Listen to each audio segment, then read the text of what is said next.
안녕하세요. 커피앤톡입니다. 오늘도 와주셔서 감사드리고요. 바로 사연 읽어보겠습니다.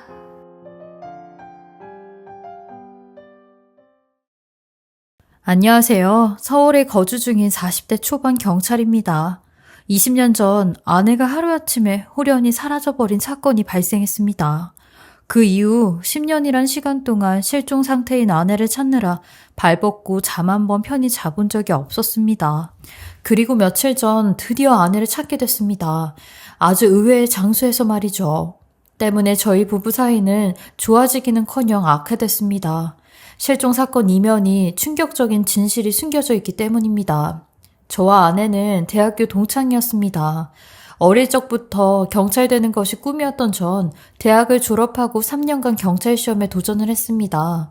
당시 몇 차례나 시험에 떨어지는 동안 아버지의 돈 사고로 집안 사정마저 어려워지면서 정신적으로 육체적으로 힘든 시간을 보냈습니다.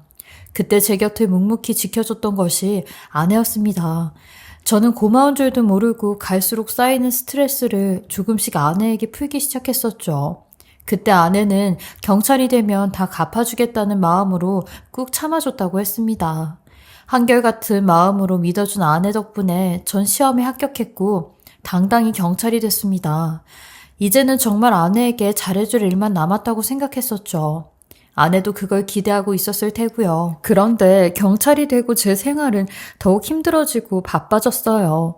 나쁜 남자보다 바쁜 남자가 더 나쁘다는 말이 무슨 말인지 알겠다며 아내도 서운한 내색을 했었지만 저 또한 이제 막 경찰의 꿈을 이루고 새로운 환경에 적응하고 있었을 때라 사실 아내의 마음을 돌볼 여유가 없었습니다.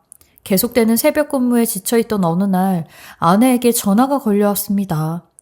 오늘은 외식하는 게 어때? 꾸미고 나갈게.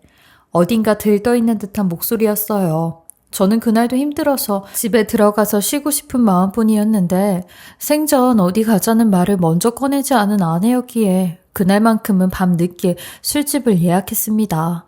그런데 근무가 끝나기 직전 20년 지기 친한 친구에게 연락이 왔습니다.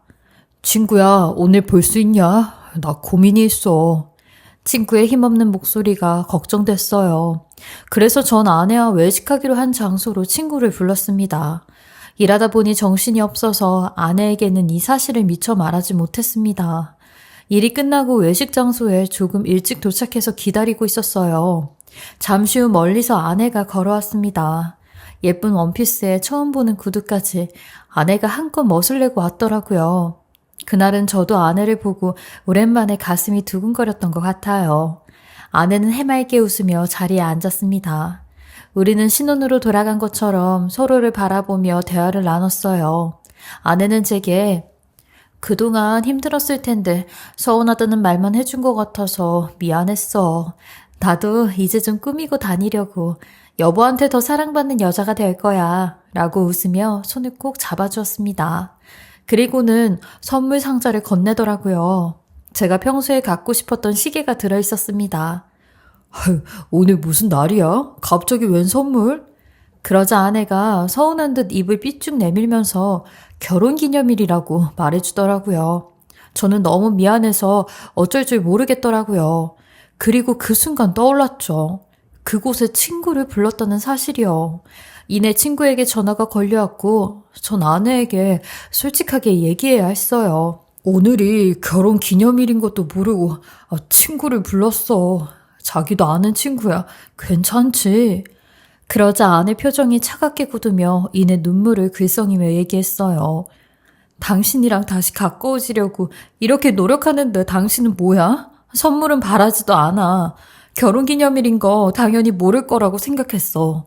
근데 오랜만에 데이트하는데 친구를 불러? 나한테 말도 없이? 아내는 그 자리에서 눈물을 펑펑 쏟았습니다. 너무 난감했어요. 몇 분 지나지 않아 친구가 도착했습니다. 아내는 친구 앞에선 서운한 내색을 감추고 반갑게 인사해 주었어요.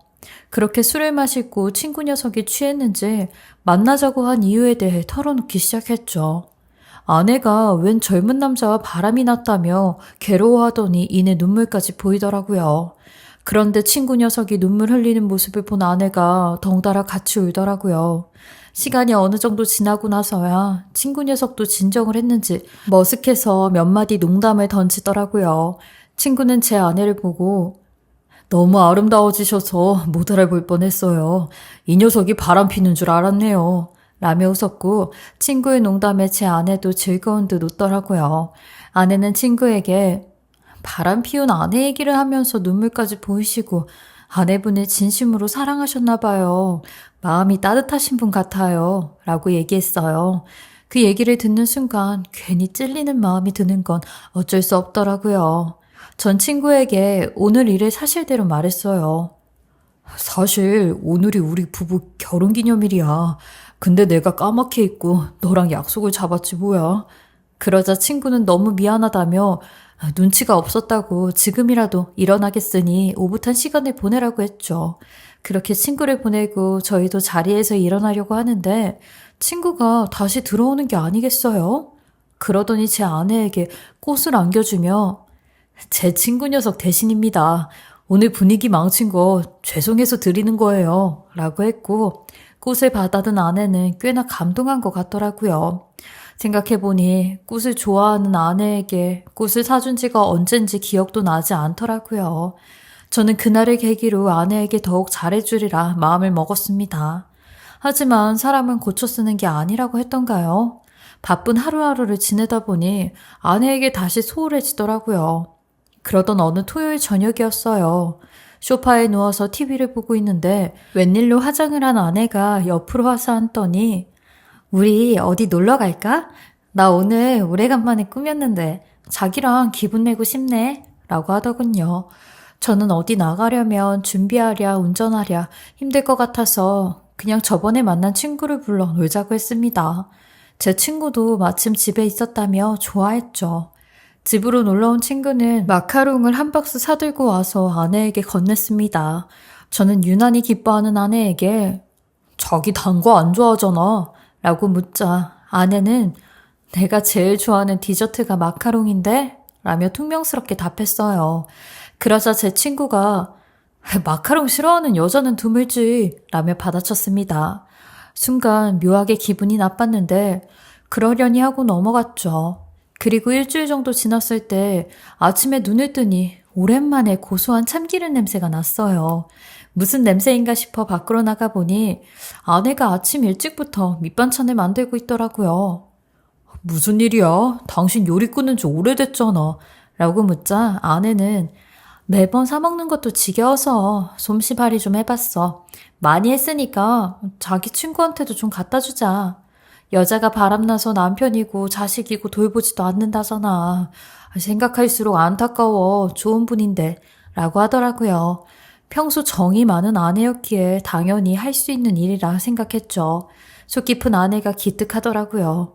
아내는 오늘 만들었으니까 신선할 때 먹는 게 좋을 것 같은데 자기가 전달해 줄 수 있어? 라고 물었어요. 그런데 전 그날 하필이면 가장 바쁜 날이었거든요. 그러자 아내는 자신이 갖다 주고 오겠다고 하더라고요. 그래서 전 아내에게 친구의 번호를 알려줬습니다.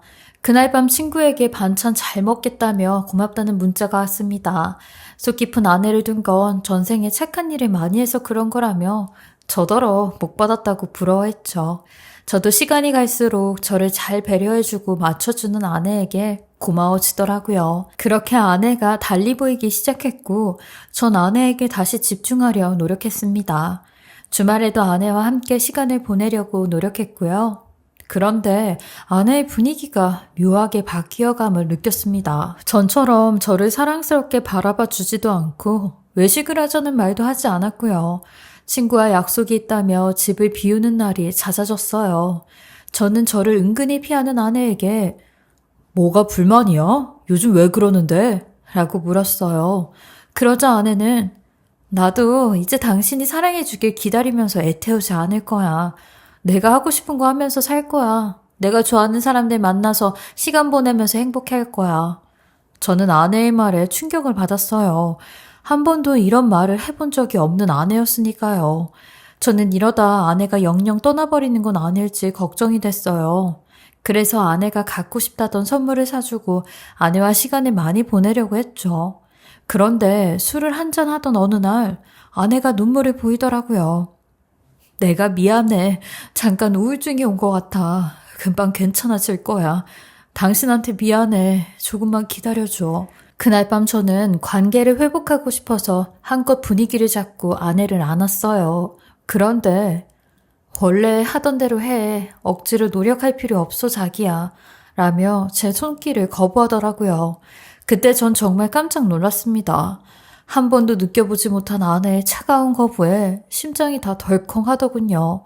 그간 아내가 어디가 아픈지, 뭐가 필요한지, 어디가 가고 싶은지 몰라주고 무심했던 제 잘못도 있으니 다시 예전처럼 사랑스러운 아내의 눈빛을 되찾으려면 시간이 좀 걸리겠구나 싶더라고요. 하지만 노력하고자 했던 제 마음과 달리 아내는 조금씩 묘하게 엇나가는 느낌이었어요. 모두가 제가 부족한 탓이라 여기며 더욱 노력했습니다.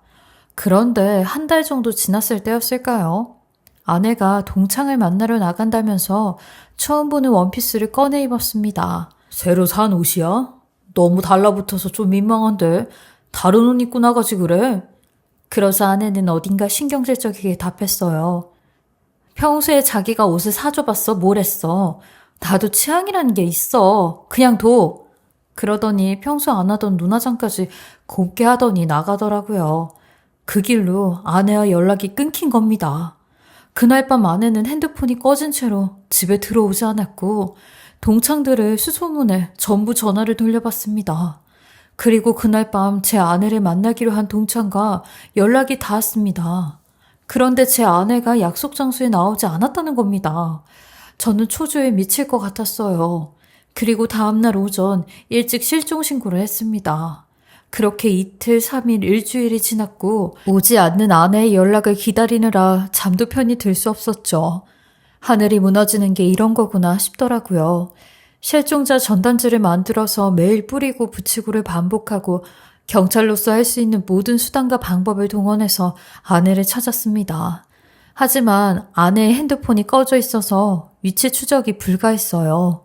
아내의 통화 기록을 뽑아서 살펴보아도 이상한 점은 발견이 되지 않았어요. 하지만 한 가지 마음에 걸리는 것이 있었습니다. 바로 아내의 차에 부착된 내비 속 주소 목록이었어요. 실종되기 2, 3주 전부터 한강 주차장을 다녔던 것으로 확인됐습니다. 누군가에게 협박을 받고 있었던 건 아닌지 걱정됐어요. 그렇게 1년이란 시간이 훌쩍 지나고 저는 거의 폐인이 됐습니다. 아내의 빈방을 청소하며 하염없이 눈물을 쏟았죠. 장모님께 죄송해서 장모님의 얼굴을 보기도 힘들었고 저희 가족들도 아무도 만나고 싶지 않아서 아내를 찾기 위해 나가 있을 때 빼고는 혼자 지냈습니다. 20년 지기 제 친구는 집으로 종종 찾아와 음식을 채워놓고 갔습니다. 그때도 상실한 제 표정을 보고 위로의 말도 건네지 못하고 말없이 어깨를 토닥이며 한참을 옆에 앉아있다가 나가곤 했어요. 그렇게 몇 달이 지나서 제가 겨우 이성을 찾았을 때 친구와 술집에서 만나 이야기를 나누며 또다시 무너지고 말았습니다. 친구 녀석이 정말 좋은 분이었는데 너무 안타까워. 너도 이제 슬슬 마음 추스려야지. 인생 끝난 사람처럼 굴면 어떡해.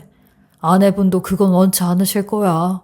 라고 말해주는데 그 순간 마치 아내가 제게 얘기해주는 것처럼 들렸거든요. 이후에도 제가 무너질 때마다 친구가 제 옆을 지켜주며 제 마음을 위로했습니다. 이성을 되찾고 나서 저는 다시 차근차근 아내의 흔적을 밟아가며 아내를 찾는 일에 매진했습니다. 그런데 한 가지 이상한 점이 있었습니다. 집에 있던 커다란 캐리어 하나가 보이지 않았어요.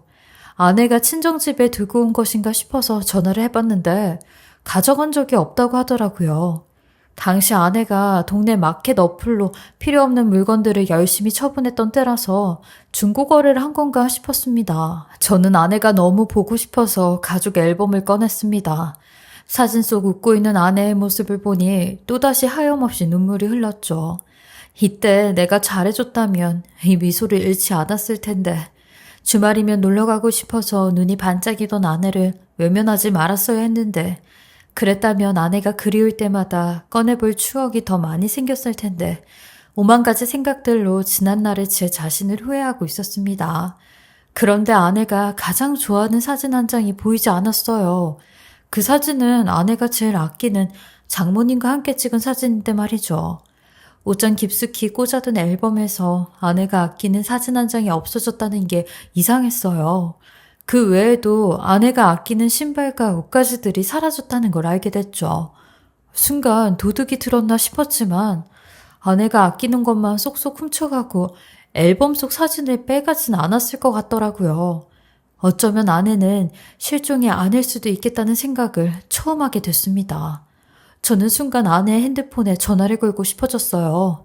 매일 꺼져 있어서 전화 걸기를 포기했었는데 그날은 왠지 받을 것만 같아서요. 그런데 정말 신호가 가는 게 아니겠어요? 아내의 핸드폰이 켜진 겁니다. 하지만 전화를 받지 않더라고요. 평소 저와 아내는 서로의 핸드폰에 위치 추적 어플을 깔아뒀었어요. 제가 경찰이라 흉흉한 사건들을 자주 접하다 보니 아내가 외출할 때마다 불안해서 만약에 이래 대비해 위치 추적 어플을 깔아뒀던 것이죠. 저는 경찰서로 가서 아내의 위치를 추적해봤습니다. 다행히 핸드폰은 계속 켜져 있었고 아내의 위치가 파악됐습니다. 차로 30분 거리에 있는 어느 한 주택가였습니다.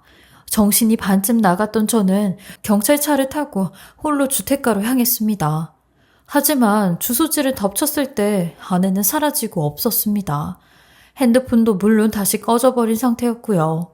그렇게 몇 가지의 의문점을 남긴 채 10년이란 세월이 훌쩍 지났습니다. 저 또한 나이가 들고 세상은 많이도 변했는데 전 여전히 아내가 사라지던 그날 머물러 있었죠. 결혼기념일 때마다 20년 지기 그 친구를 만나 술 한잔하며 아내를 추억했습니다.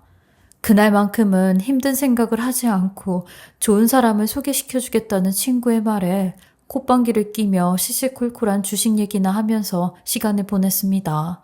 그런데 친구가 갑자기 이런 말을 꺼내더라고요. 넌 만약 네 아내가 살아있었다면 어떨 것 같아? 살아있으면서 찾고 있을 거란 걸 알면서 돌아오지 않았다면? 친구의 물음에 전 웃어넘기며 있지도 않은 일을 무슨 상상까지 해가며 생각해? 뭐 좋은 일이라고 라고 말했어요. 그렇게 며칠 뒤 경찰서에 신고 전화가 걸렸어요. 위층 부부가 부부싸움을 하는데 여자가 위험할 것 같아서 전화를 했다는 겁니다. 저는 신고를 받고 동료 한 명과 신속히 출동했습니다. 그런데 도착해보니 신고가 접수된 그곳은 제가 10년 전 아내를 찾기 위해 찾아왔던 주택가였어요. 그곳에 두 번 다시 가고 싶지 않았는데 신고 때문에 다시 가게 된 거죠. 저는 애써 씁쓸한 마음을 추스르며 신고받은 집으로 올라갔습니다. 동료는 현관문을 두드리며 경찰입니다. 신고받고 왔으니 문 열어보세요. 라고 얘기했어요. 그런데 안에서 여자의 울음소리가 끊임없이 들렸고 문을 열어줄 생각을 하지 않았죠. 이대로 두면 큰일이 나겠다 판단했고 억지로 문을 따고 들어갔습니다. 그런데 저는 믿지 못할 광경을 목격하고 말았습니다. 눈이 반쯤 돌아서 숨을 헐떡이며 문을 바라보는 20년 지기 제 친구가 그곳에 서 있었기 때문이죠. 그리고 여자를 급하게 방 안으로 밀어넣으려고 했던 건지 웬 여자의 두 발이 밖으로 나와 있더라고요. 너 이 자식 뭐 하는 거야? 여기 네가 왜 있어? 무슨 일이야? 라고 물으며 다가가자 친구가 황급히 여자를 가둔 방의 문을 닫으며 말했어요. 네가 여기를 어떻게 알았어? 대뜸 화를 내더라고요. 친구에게 술 냄새가 진동을 하고 있었고 이미 친구가 이성을 잃은 상태라 말이 통하지 않을 것 같았습니다. 그 순간 예전에 친구의 아내가 젊은 남자와 바람이 났다고 얘기했던 일이 떠오르더군요. 가정폭력이 의심된다고 신고가 들어왔어. 협조하지 않으면 나도 도울 방법이 없다고. 안타까운 마음에 친구를 타일러봤지만 친구는 갈수록 흥분하기만 했습니다. 네, 이럴 줄 알았어. 뒤로는 연락하면서 지내고 있었던 거지. 내가 전혀 너네 가만 안 둬. 라며 문을 벌컥 열더니 방 안에 가둔 여자를 또다시 위협하려고 했습니다. 제 경찰 동료는 친구를 제압했고 저는 그 여자를 돕기 위해 방으로 들어갔죠. 그리고 침대 밑에 숨어있는 여자를 본 순간 저는 다리에 힘이 풀려 그대로 주저앉게 되었는데 그 여자는 10년 전 실종된 제 아내였던 것입니다. 얼굴 여기저기에 만신창이인 아내가 울고 있었고 제 얼굴을 보고 놀라서 아무 말도 하지 못하더라고요. 네가 왜 여기 있어? 죽은 줄 알았는데 여기서 뭐 하고 있었냐고. 제가 오열하며 아내의 어깨를 흔들며 묻자 아내가 펑펑 울며 말했어요. 저 사람 술 마셔서 그래, 술 마셔서. 평소엔 안 그래. 그러니까 잡아가지 말아줘. 그 말을 듣는 순간 세상이 무너지는 것 같았습니다. 어디에서 뭐하며 지냈다. 너에게 돌아가지 못한 이유가 있었다. 무슨 변명이라도 해야 할 아내의 입에서 나온 첫마디가 제 친구를 걱정하는 말이었던 겁니다. 알고 보니 아내는 제 친구와 눈이 맞았고 평생 사랑해주겠다는 친구의 말에 넘어가서 저 몰래 새 살림을 차렸던 겁니다. 그런데 시간이 지날수록 아내가 저와 따로 만나고 있다고 의심하기 시작했고 친구의 의심은 점점 심해져서 술을 마실 때마다 아내를 심히 대했던 것이었습니다. 친구는 경찰서로 연행돼 법의 심판대로 죗값을 치르게 됐습니다. 아내는 당신이 나를 용서해준다면 다시 당신 옆으로 돌아가고 싶어 라고 말했습니다. 아내를 찾기 위해 버린 제 10년 세월이 너무 한탄스러워지는 순간이었어요. 저는 아내에게 당신은 10년 전에 내 마음속에서 죽었어. 더 이상 얼굴 보고 싶지 않아. 소름 끼쳐. 라고 말하고 돌아서 버렸습니다. 그리고 버리지 못한 아내의 흔적들을 모두 정리하고 새 출발을 준비하고 있습니다.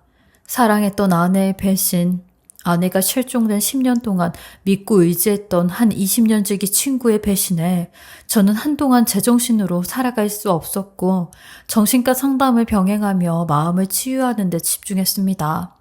덕분에 저는 몸도 마음도 많이 건강해진 상태고 새로운 사교 모임에 등록해서 좋은 사람들과 어울리며 건강한 삶을 살아가고 있습니다. 여러분도 사람에게 받은 상처가 있다면 그들을 애써 용서하려 애쓰지 마세요.